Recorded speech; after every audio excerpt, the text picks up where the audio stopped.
Hello everyone and welcome to the first ever Freya Crescent Gaming Challenge run. Can you beat Final Fantasy VIII with cards only? The rules of this challenge are simple. We may only use items and magics procured by playing, in my opinion, the best minigame in the Final Fantasy franchise, Triple Triad.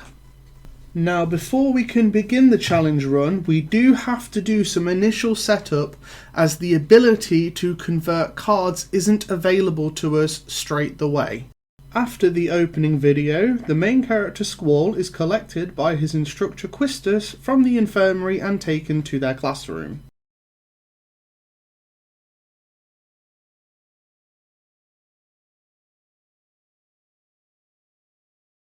After dialogue, you can use your computer to learn initial things about the garden you're training in, and more importantly, you can register your GFs or Guardian Forces. GFs are essentially pets that grow stronger with you and teach you useful abilities to assist in battle. GFs can be acquired normally from drawing them from enemies, but as we cannot do this, as this will break the challenge run, we can only earn certain GFs later in the game via battling. This does limit us to what we can learn, but a challenge run wouldn't be a challenge run without a bit of difficulty. The second part to setting up this challenge run requires us to speak to this man on the bridge, as he gives us our first set of basic Triple Triad cards. The final part of this initial setup requires us to travel to the beach just south of Balam Garden to train for about 30 minutes to level up enough AP to learn the card ability, refine magics and refine card abilities in order for us to properly start.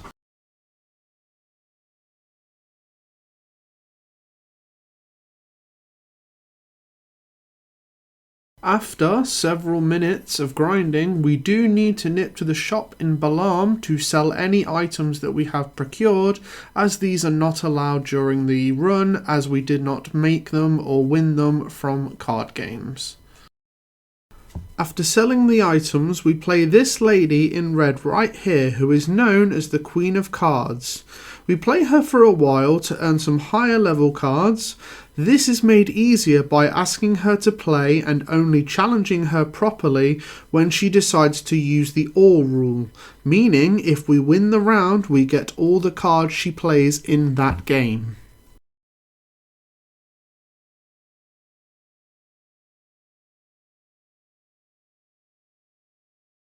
After each victory, I recommend saving so you can simply reload your game if you lose, so that way you don't lose any previous cards earned, a strategy that we will heavily rely on in this run. Now that I have some better cards, I can use the card mod ability to turn these cards into items, which will then be converted to magic.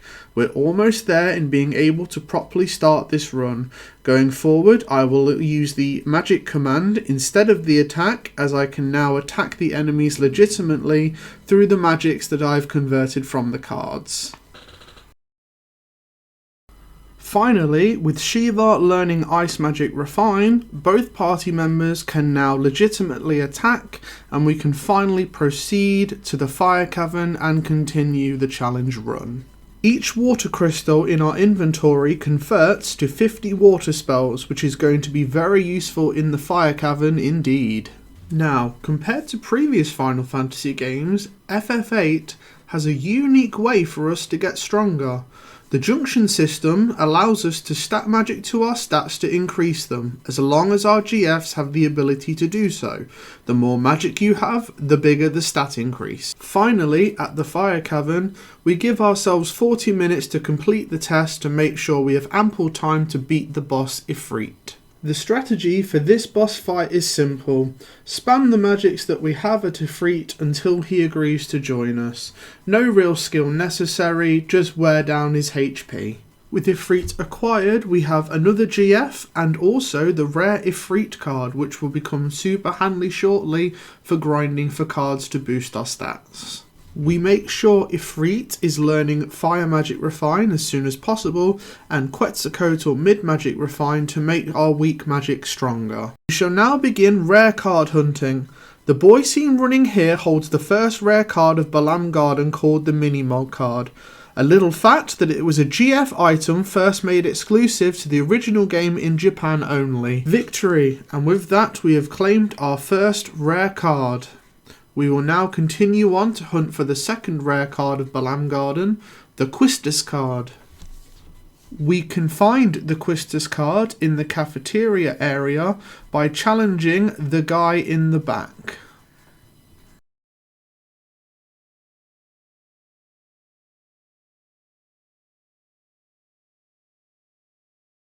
After several attempts, I finally acquired the Quistis card and have now obtained all rare cards available at this point in the game. After a short while of grinding cards, we get change and are sent on our first mission to Dollet by Headmaster Sid, played here clearly by Robin Williams. Hello!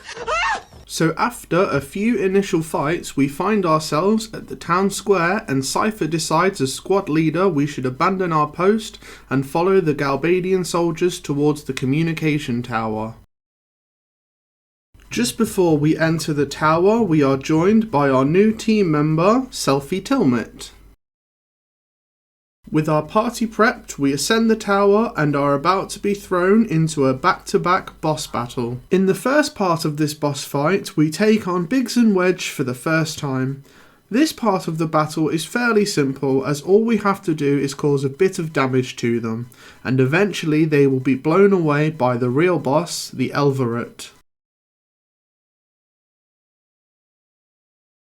Now the Elverett was quite a challenging boss fight, as for the first time ever I realised that I have no access to any curative magic.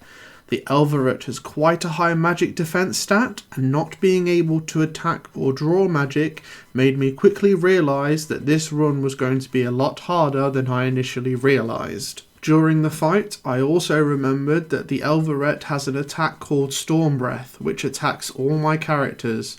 I knew I would have to do my best to finish this fight quickly so I don't lose too much HP. I did remember that there are still more boss fights to come before I will have the chance to heal. After the fight, Selfie informs us that the order to withdraw has been given and now we have 30 minutes to return to the shore before we are left behind. Next we are challenged by the huge spider-like machine, the XATMO92. This machine has a high defense stat, but is also very weak to the thunder element. Cause enough damage to Atmo and he will enter into a state of self-repair, repairing himself by 20% for up to 4 turns. Once Atmo enters the state of self-repair, you have two choices. You can either flee from the battle, or you can continue to fight and damage him accordingly.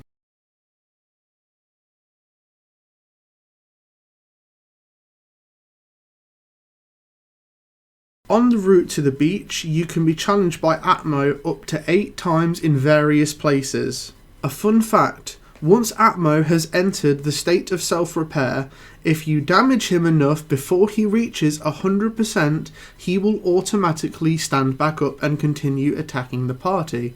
If you then manage to cause enough damage and down him again and then flee, you will receive a whopping 50 AP for your GFs. This trick can be used right up until you return to the Town Hall Square with the water fountain, which is the last place that you can challenge the Atmo. After finally reaching the beach, Quistis lights up the Atmo like she's Schwarzenegger on steroids. We return to Balam and then head out to find our next rare card, the Zell card, which is held by his mum in her home.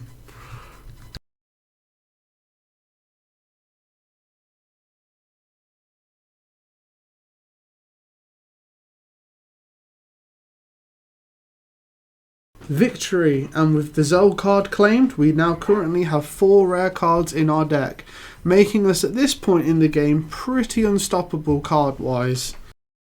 After an hour or so of relentless grinding, we've amassed a good amount of cards for converting into various items and magics. Now, even though I can't use the attack command, I do use some of the items from my cards to convert them into new weapons. This will become invaluable much later in the game when I acquire the command ability counter. Now that I have a little time, I decide to grind the fish monsters on the beach to earn some extra AP to learn some GF abilities. After about 45 minutes of grinding, we return to Balam Garden to await the test results of the Seed Field exam. Cypher starts whining like a little bitch about being given the order to withdraw and is quickly put in his place by the teachers.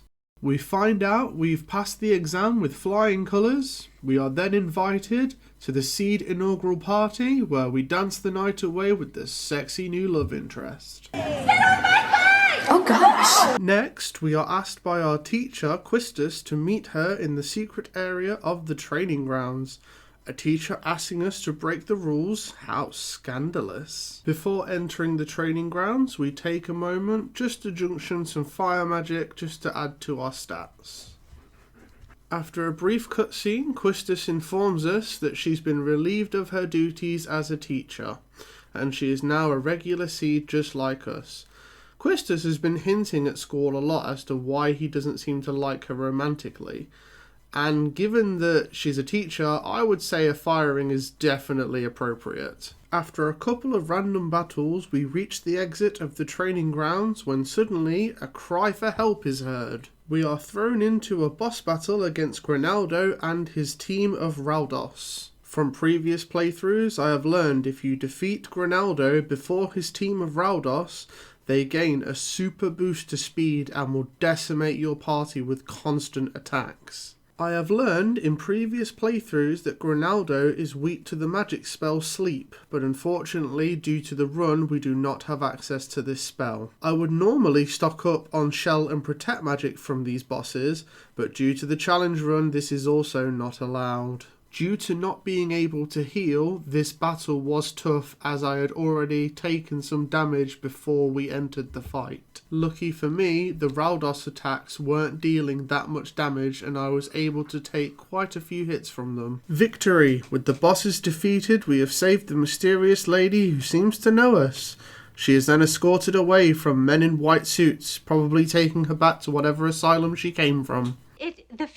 Flames on the side of my face. Headmaster Sid says we are off to Timber to support a resistance group against the threat of Galbadia.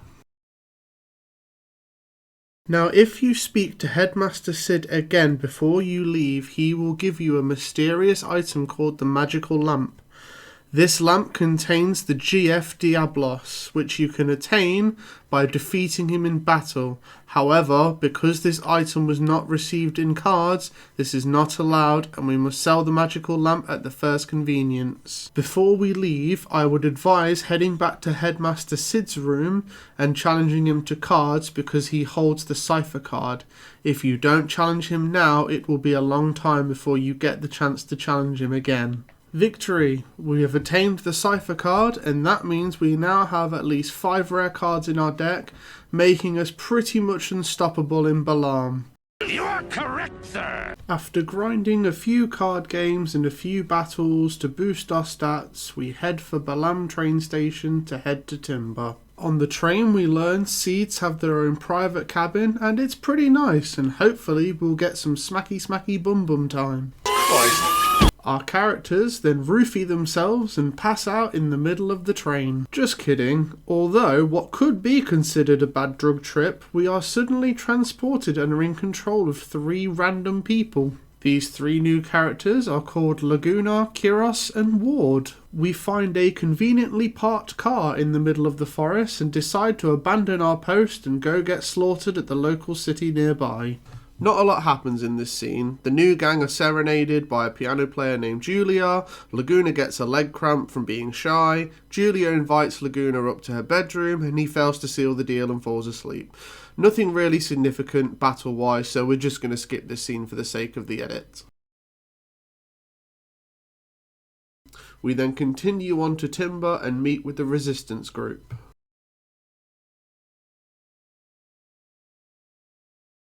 Before we carry on, we challenge Watts to a game of cards, not only to spread the open rule, but also to play for the Angelo card, another rare card needed to carry on in this challenge run. An easy win, and the Angelo card is ours. We meet Renoa at the edge of the train and are now able to continue the Timber mission. It turns out that the Timber mission is an elaborate train heist to kidnap the president of Galbadia. The train heist is very simple. We simply put in a number sequence of digits given to us by Renoa while watching out for the guards that are observing motion around the train. Finally, we confront President Dealing, but it turns out the resistance group were given false information and the president is actually a body double. This boss fight, like a few others before, has several stages. The first stage is the fake president. The fake president doesn't really do anything but perform weak physical attacks, which isn't too much of a problem. But its second form, the Gero, does unfortunately cast several status-affecting ailments on our characters. This is very difficult because we have no means to protect ourselves or cure them. Luckily, the Gero wasn't actually that challenging and didn't get the chance to affect us too badly. We have access to lots of high-value magic due to grinding cards, so this made this boss fight not as challenging as I thought it was initially going to be. The team decided to lay low in Timber for a while and receive intel that Galbadia planned to use radio waves to send out a broadcast for the first time in 17 years. We now know why they wanted the Dalek communication tower so badly.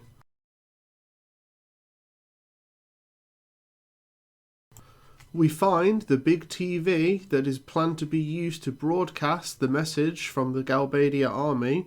A little fun fact, this screen here has a load of jagged words on it. Until the HD remaster, it was unable to decipher this message. This message reads, "I am alive here, bring me back there. I will never let you forget about me. I will never let you bound me back."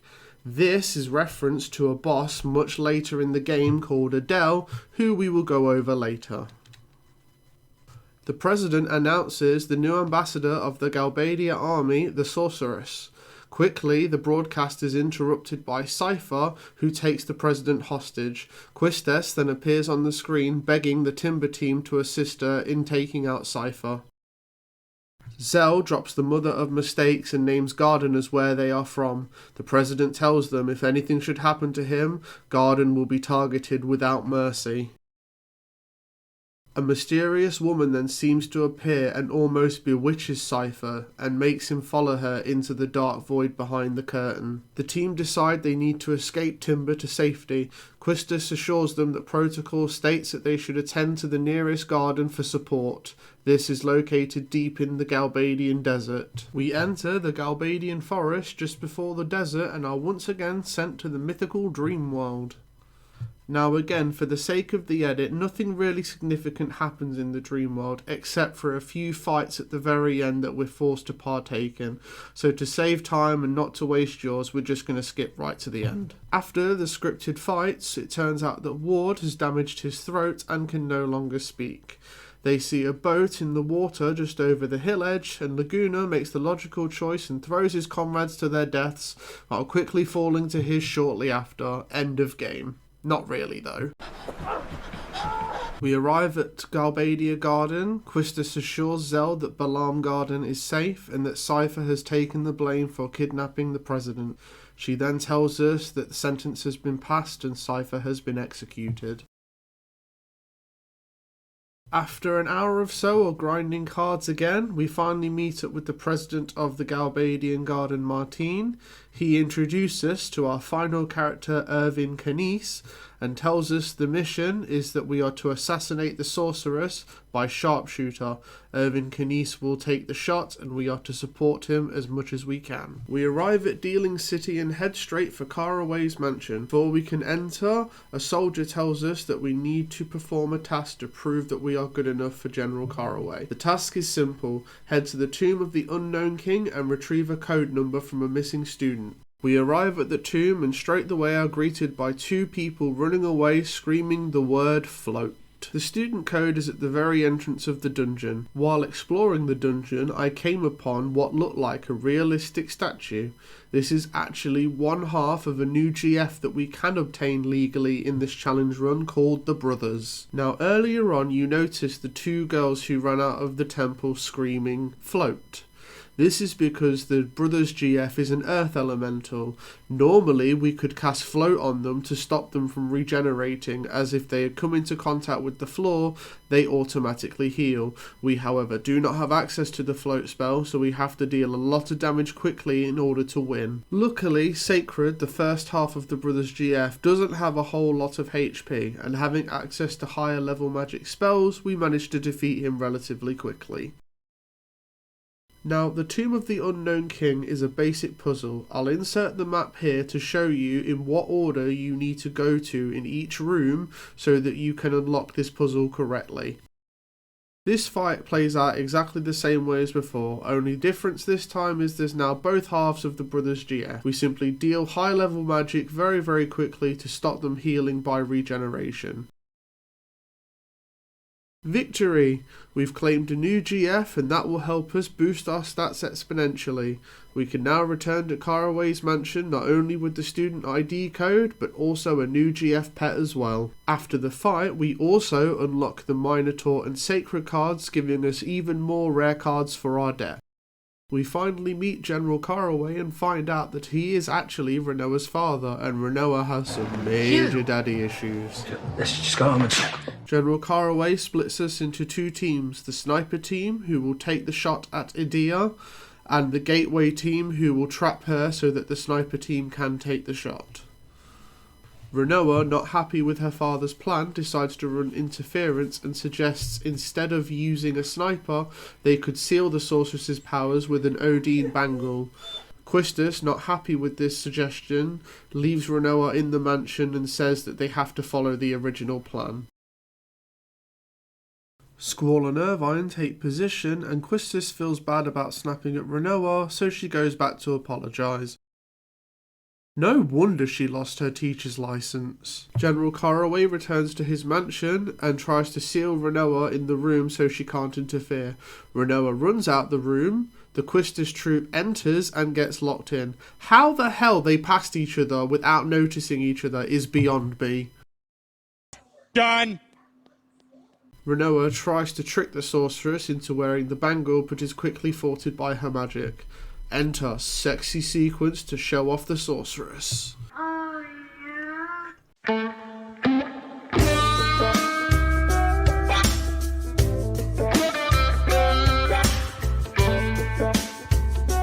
We return to the Quistis group trapped in the room.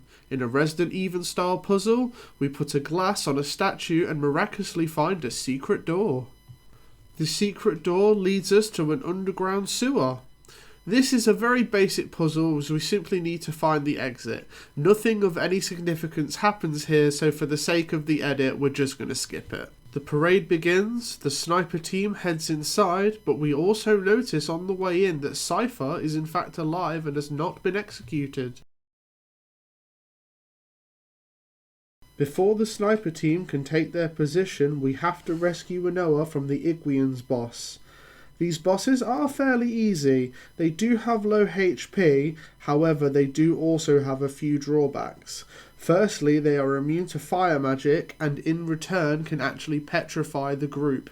If both of our team are turned to stone, it's game over. Secondly, sadly, this boss holds the Carnbuckle GF, which would be super helpful, but because we cannot draw, this is another GF that we have to miss out on. I had completely forgotten that these bosses also have the auto-reflect ability, meaning that any offensive magic was rendered useless. How was I going to deal any damage if I can't attack or cast magic? Thankfully, through grinding cards, I had acquired quite a number of magical stones, and magical stones do not trigger the auto-reflect ability.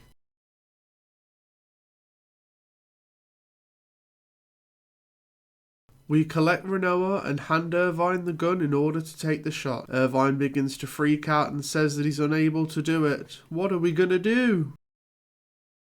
The Quistis team make it back just in time to trap Edea and Irvine takes the shot, but as he said before, he fails to deliver the killing blow. The Cypher fight is very easy. He has low HP and deals low attacks. This fight ends very quickly. The second fight, Adia, is also relatively pain-free. The only thing she does is cast high-level magics, but with our stats boosted the way they are due to grinding cards, she barely deals any damage.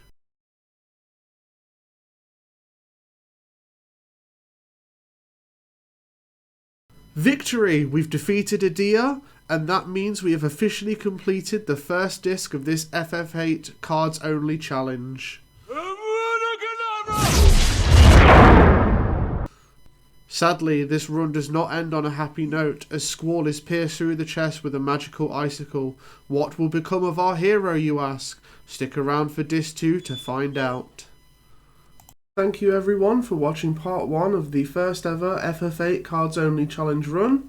Part 2 will be out as soon as possible. I am a night shift worker full time, so editing can only be done in my free time. It will be out by November at the absolute latest, so please stick around for part 2. And I really hope you enjoyed my first ever edited video, and I look forward to seeing you in the future. Thank you, bye!